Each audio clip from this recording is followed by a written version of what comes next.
Okay. Siyempre. Two words. Two words. One First first word. word. Two Two syllables. syllables. Ay, Pwede ba lang hulaan?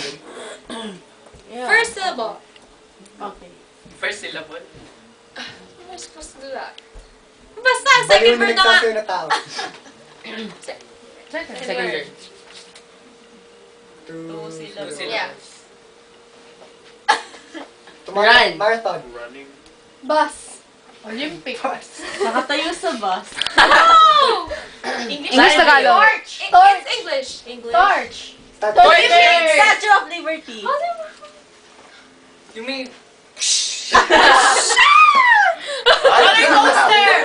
Rocket. Hanging. Basta, it's like... Hangman. Enemy touch. Ano? Tarsier? Ganon. Ano ba yung torture? Ay, sa first word. May ganun. Meron silang ganun sa... Tamaraw. Bansang yun. Thailand. Oh, it's a country? Philippines. Hindi, place pala yun. Sa place. It's a place. It's a food. Yung buong word is a food. Yung nga, di ba? Bangladesh. Bangladesh food. Is it a country? Fried rice. It's a It's food. a place. It's a food. With ice. That's your Sushi. first word, place.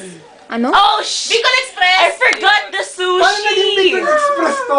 The Rocket Express! Ganun ba yun? Train! Eh, ba't gumagano? Okay, to. Last na to. Okay, last na. Tapos ang toot-toot!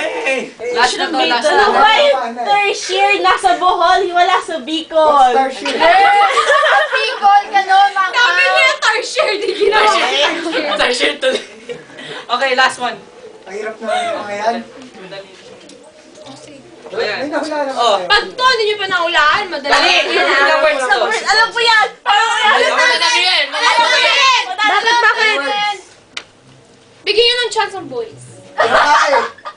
What's the first word?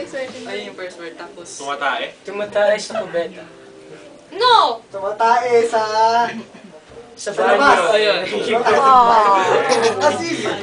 Si Joy B. yung ano yata nun. Ako nagsabi ka. Kaya bawal yung masabi. Ay, pero pwede yung girls? Hindi. Ay. Basta talo sila. Okay, tas ganon. Tatlong consequence niya! Hindi ah. Pasayawin mo sila lahat na sabay Ay, sabay. Ano nga na anong consequence nyo? First consequence, kailangan nyo i-serve ang girls. Kailangan nyo i-serve ang girls. Girls. What?